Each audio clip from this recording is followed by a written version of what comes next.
Over the years, I noticed that many model railroaders that do not have layouts to run their fleet of trains that they collected over the years, the collection of train structures and many accessories that accumulate over the years are either put away out of sight or completely forgotten. No matter your situation, wouldn't it be nice to at least have some of your collection displayed for all to see? What's on the rails? That all depends what's on your shelf.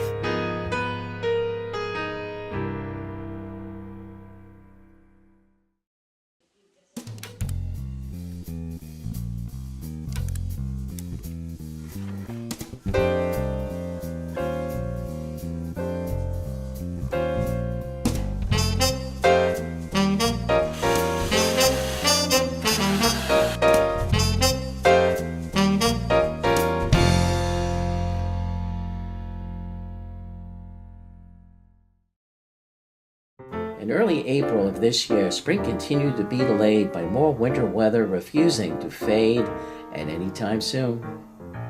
For a model railroader, it can actually be nature's gift of encouragement to spend more time indoors, get those late season projects done before the mild spring days begin to call out to the colorful landscapes of the woods and the lakes, and more travel to desired destinations.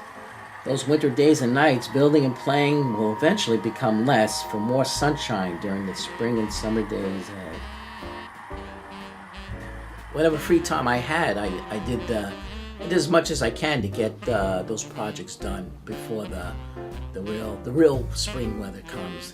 At this point of my hobby, it was time to build shelves. It was time to get the trains off the tables and out of the boxes and put on display. Some are right along the edges of their layout. Some are outside the layout. Some shelves are designed to be brought to shows. It made it much easier for those modelers to show their creations, their collections on shelves of all different types. Having shelves or see-through cabinets can create an amazing decor around your layout. I did a project in the fall of a small shelf of a 4x4, and it was wonderful. I used that shelf to hold most of my locomotives.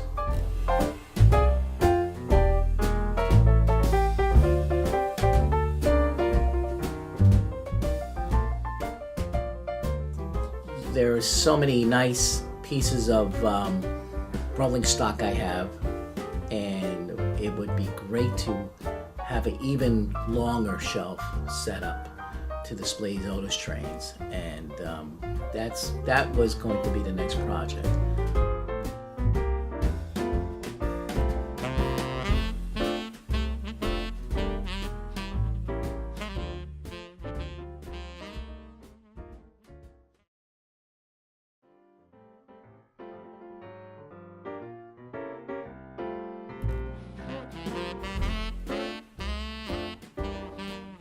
Yeah, so since the small shelf was successful and trains located, but I need a lot more room. So that's why shelves was really the best way of getting the locomotives and the cars off the tables from breaking and falling and continuously boxing and unboxing them.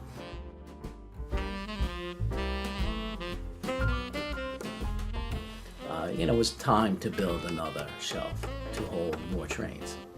I saw some beautiful shelves where the builder routed grooves to fit the wheels of the cars, of the trains.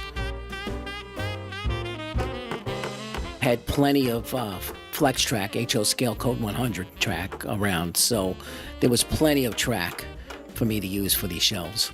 The simple thing about it is it doesn't have to be very exact. It's just to secure the wheels onto the shelves and just make sure the rails are even or close together.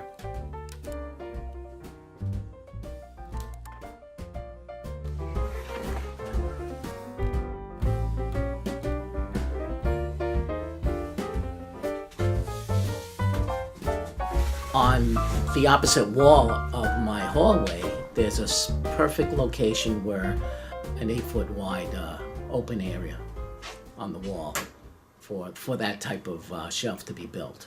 The staircase is very narrow and it turns sharp to the right, and I would have to bring it piece by piece. When working with carpentry, you know that there was going to be a mess of some kind. So I laid out some tarp and to cover my carpeting and to prevent any type of damage to the carpet, and it seemed to be very effective. So I'm working on this 4x8 shelf with 10 shelves with 10 rows, and with a 4x8. And the carpentry and woodwork is not really my forte, and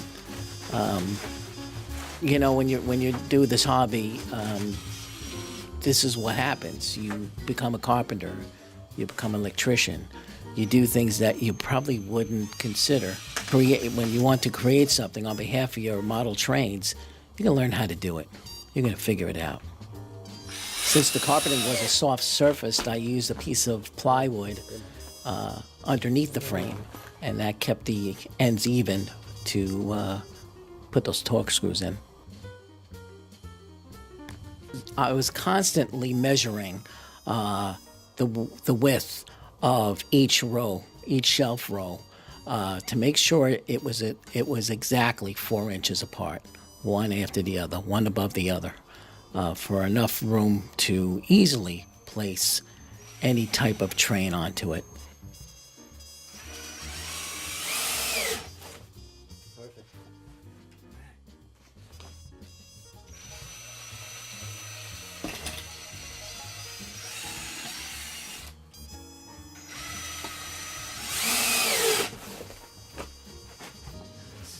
Very good.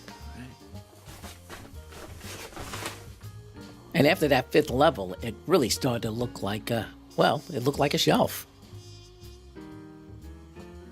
Wow. I could put a lot of passenger cars on this thing. You know, and whatever time I had, I built this thing, and it took me a long time, but when I had time, I just went with it.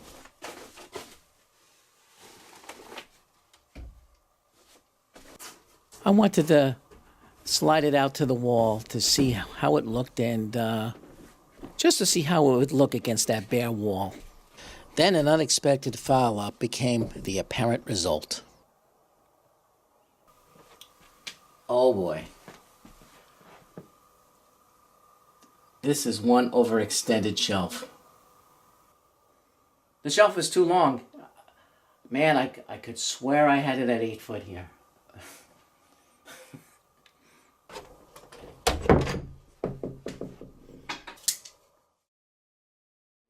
How much of an overhang? It's about 3.5 inches into the doorway, and then you add another 4 inches to pass this molding. Man, I thought it was 8 foot, but that's okay. Just like what I said, we'll just have to shorten it. That's all. Take a little more time. Meanwhile, I still need to go to the shop and get another 1x3. Yeah, it's 7 inches I have to take off. Look at that.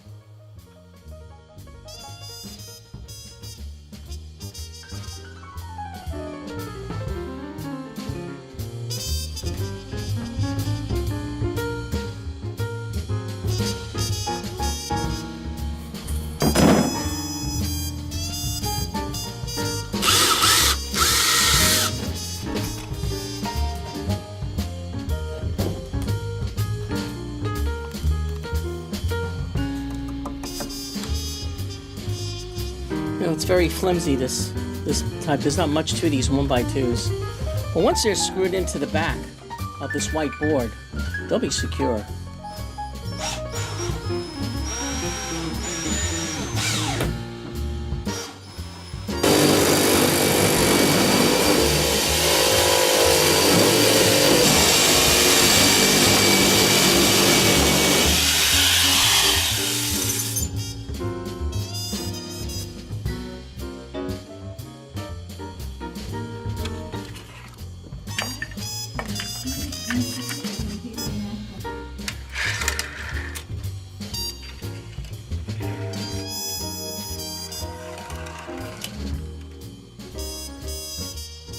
We'll have a lot of trains on here.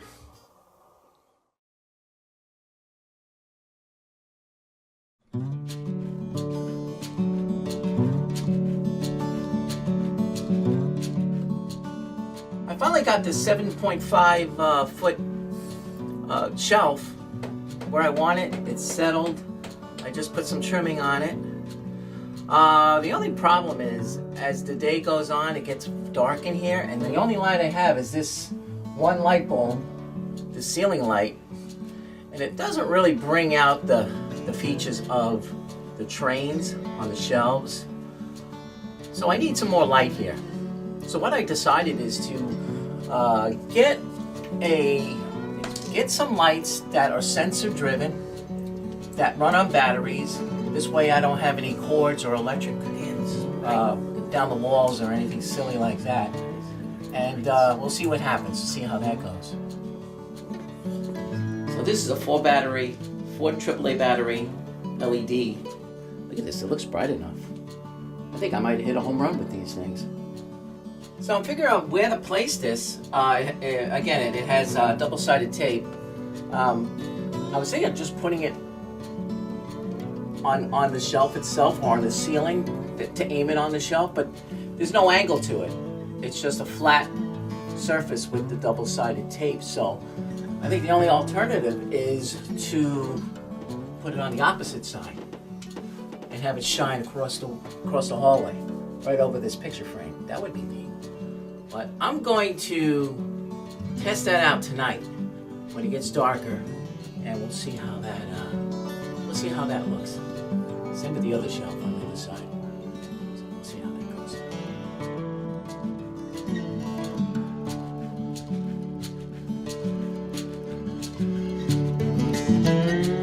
Okay, let's go with lights on. Okay, this is just a ceiling light. I'm gonna rest this right on top of this picture frame. Let's see how that fits on this side and see how it looks. That's not bad. Compared to how dark it was, not bad. All right, now I'm going to shut the ceiling light. It's a dimmer switch. Wow. Yeah, that's plenty of light on this. You know, for no other light. Wow. It shines on the entire shelf. It's a done deal. Wow, very pleased. Right across. And this is without the ceiling light. All it takes is one simple LED. That's great.